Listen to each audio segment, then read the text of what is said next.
Oke, pada kesempatan kali ini saya akan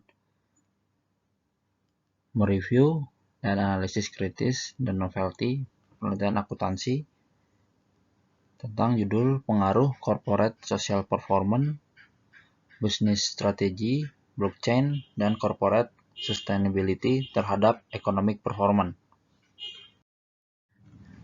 Yang pertama, apakah yang menjadi motivasi atau isu research gap atau fenomena yang sedang terjadi sehingga memicu penelitian ini dilakukan? Untuk motivasi dalam era perekonomian pasar seperti sekarang ini, persaingan bisnis di Indonesia telah mengalami kemajuan yang sangat pesat. Dengan bertambahnya jumlah perusahaan dalam negeri maupun perusahaan luar negeri, yang membuat persaingan dalam dunia bisnis sangat ketat. Kemudian research gap. Ekonomi performance merupakan kinerja perusahaan secara relatif dalam suatu industri yang sama yang ditandai dengan return tahunan industri yang bersangkutan, menurut Dewi dan Wirasyadana pada tahun 2017. Kemudian fenomenanya dibentuknya masyarakat ekonomi ASEAN merupakan tonggak bagi penerapan liberalisasi ASEAN sebagai pasar dan basis produksi tunggal atau single market and production base, menurut Usman pada tahun 2016, yang bertujuan untuk meningkatkan stabilitas perekonomian di kawasan ASEAN. Nah, untuk poin ini tidak ada kritik untuk poin ini, penulis sudah cukup menjelaskan motivasi atau isu penelitian, research gap, dan fenomena dengan baik. Kemudian, poin nomor 2, jelaskan artikel-artikel utama dalam penelitian ini. Yang pertama, kinerja ekonomi adalah suatu usaha formal yang dilaksanakan perusahaan untuk mengevaluasi efisien dan efektivitas dari aktivitas keuangan perusahaan yang telah dilakukan pada periode tertentu, menurut Putu Kusuma dan Lestari pada tahun 2014. Kemudian ada corporate social performance, ialah konfigurasi atau susunan strategi bisnis atas prinsip tanggung jawab sosial, proses dari respon sosial, kebijakan, program, dan outcome lain yang dapat diobservasi berkaitan dengan hubungan sosial perusahaan. Kemudian ada corporate sustainability, yaitu mengadopsi strategi dan aktivitas bisnis yang memenuhi kebutuhan perusahaan dan para pemangku kepentingannya saat ini dengan menjaga, mempertahankan, mengembangkan sumber daya manusia dan alam yang dibutuhkan untuk kehidupan masa depan. Nah, untuk poin nomor 2 ini, untuk kritiknya tidak ada kritik, karena penulis sudah cukup menjelaskan artikel yang menjadi referensi dalam penelitian. Kemudian, yang ketiga, apakah yang menjadi kebaruan novelty dari penelitian ini?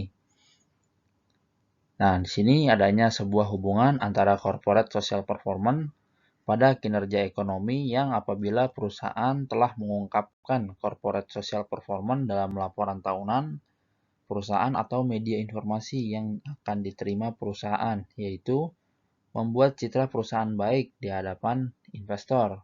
Apabila perusahaan belum menerapkan sistem teknologi blockchain, maka akan menurunkan integritas laporan keuangannya dan menurunkan kepercayaan investor untuk menanamkan modal pada perusahaannya. Nah, untuk poin ini, kritiknya peneliti sudah cukup menjelaskan secara jelas novelty penelitiannya.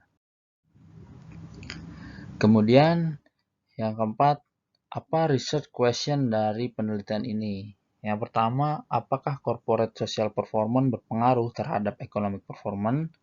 Yang kedua, apakah bisnis strategi berpengaruh terhadap economic performance? Kemudian yang ketiga, apakah blockchain berpengaruh terhadap economic performance? Kemudian yang keempat, apakah corporate sustainability berpengaruh terhadap economic performance? Nah, untuk poin ini tidak ada kritik, peneliti sudah cukup jelas untuk menjelaskan perumusan masalah penelitian ini, yang dapat membantu pembaca mengetahui perumusan masalah penelitian ini. Kemudian yang kelima, apakah tujuan dari penelitian ini? Tujuannya yaitu untuk mengetahui pengaruh corporate social performance terhadap economic performance. Kemudian untuk mengetahui pengaruh bisnis strategi terhadap economic performance. Kemudian yang C, untuk mengetahui pengaruh blockchain terhadap economic performance. Kemudian yang D, untuk mengetahui pengaruh corporate sustainability terhadap economic performance. Nah, kritiknya, peneliti mengkonsepkan secara implisit tujuan penelitiannya dalam hipotesis penelitian. Seharusnya antara tujuan dan hipotesis dibuat dalam bagian yang berbeda atau terpisah. Kemudian, nomor 6, apakah kontribusi dari penelitian ini? Nah, dalam studi ini, peneliti fokus menjelaskan hubungan corporate social performance, bisnis strategi, blockchain, dan corporate sustainability terhadap economic performance. Peneliti juga membandingkan hasil penelitiannya dengan peneliti sebelumnya bahwa variabel bisnis strategi ini berpengaruh positif dan corporate social performance, blockchain, dan corporate sustainability tidak berpengaruh. Nah, untuk kritik poin ini, peneliti belum menjelaskan secara spesifik terkait kontribusi penelitian ini. Peneliti hanya menuliskan secara implisit mengenai kontribusi penelitian. Seharusnya peneliti menjelaskan lebih spesifik lagi terkait dampak yang akan terjadi akibat beberapa elemen yang menjadi pemicu pada economic performance. Kemudian yang ketujuh, apakah grand theory yang digunakan dalam penelitian ini? Ada 3 teori yang digunakan dalam penelitian ini. Yang pertama, ada stewardship theory.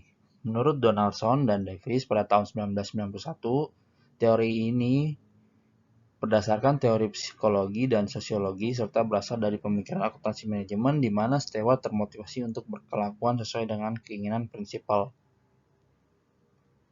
Nah, kemudian positif accounting theory ini adalah berupaya menjelaskan sebuah proses yang dapat menggunakan kemampuan, pemahaman, pengetahuan akuntansi, serta penggunaan kebijakan akuntansi yang paling sesuai untuk menghadapi kondisi tertentu di masa mendatang. Kemudian, stakeholder theory. Nah, teori ini menggambarkan kepada pihak mana saja perusahaan bertanggung jawab. Stakeholder merupakan individu atau kelompok yang dapat dipengaruhi atau mempengaruhi pencapaian dari tujuannya perusahaan. Pada poin ini, tidak ada kritik, peneliti sudah cukup jelas dalam menjelaskan grand theory yang digunakan dalam penelitiannya. Kemudian yang ke-8, jelaskan keterkaitan grand theory yang digunakan dengan penelitian yang sedang dilakukan.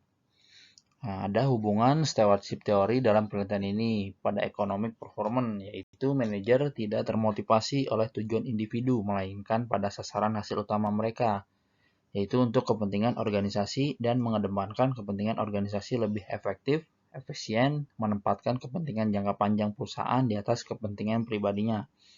Kemudian, hubungan teori akuntansi positif pada economic performance terletak pada sikap manajemen yang menggunakan kemampuan serta kompetensi, pemahaman, pengetahuan akuntansi, serta penggunaan kebijakan akuntansi yang paling sesuai dengan menghadapi kondisi tertentu di masa mendatang untuk meninjau mengenai kinerja ekonomi yang akan terjadi di masa yang akan datang. Kemudian, hubungan teori stakeholder. Dalam penelitian ini, pada pengungkapannya, Sustainability Report merupakan laporan yang digunakan perusahaan untuk menginformasikan perihal kinerja ekonomi, sosial, dan lingkungan. Dengan pengungkapan ini, diharapkan perusahaan mampu memenuhi kebutuhan informasi keuangan dan non-keuangan perusahaan yang dibutuhkan oleh para stakeholder. Pada poin ini, tidak ada kritik, peneliti sudah menjelaskan keterkaitan grand theory-nya pada penelitiannya.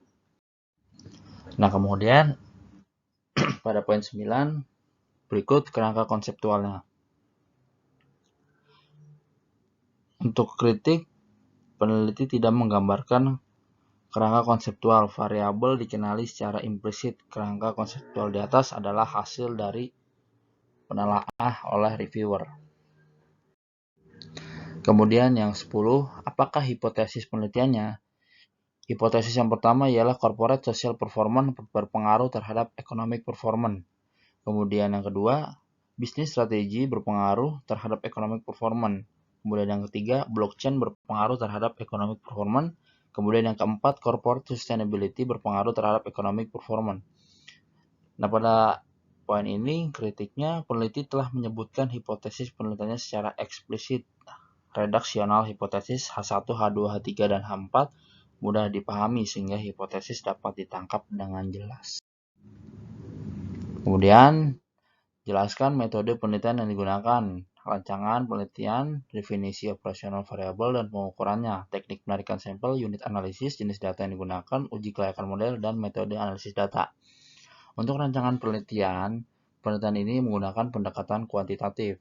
Kemudian, definisi operasional variabel dan pengukurannya. Variabel dependennya ada economic performance, dipresentasikan dengan ukuran market base.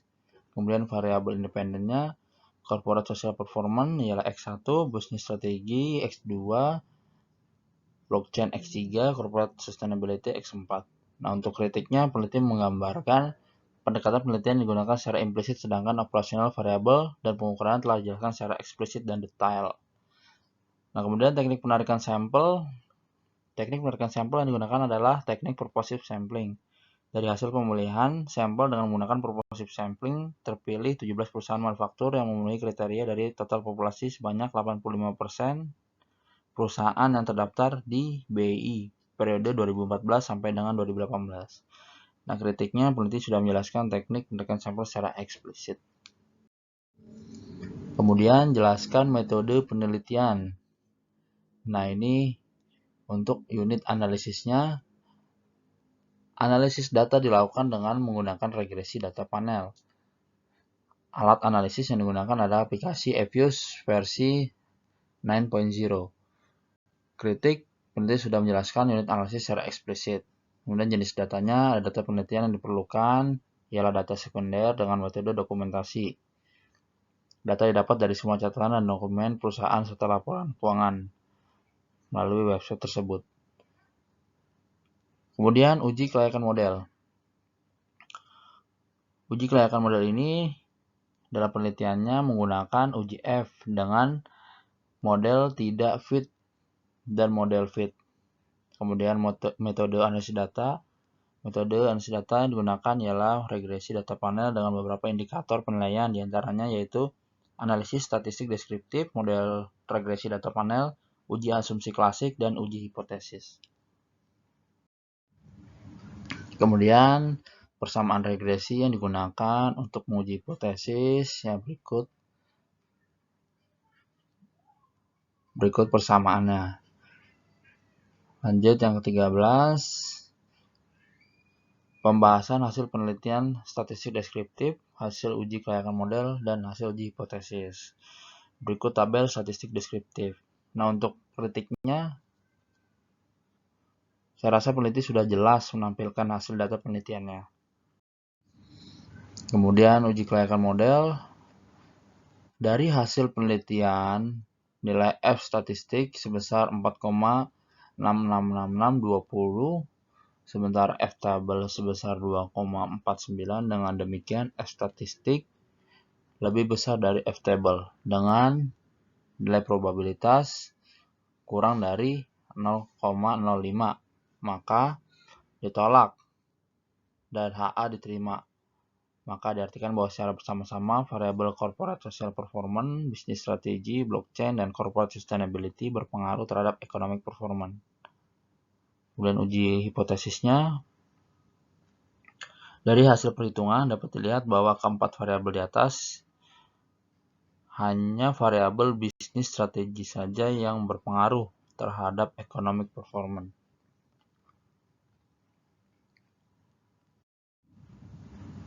Kemudian poin terakhir ialah apakah kesimpulan dan keterbatasan serta implikasi dari penelitian ini.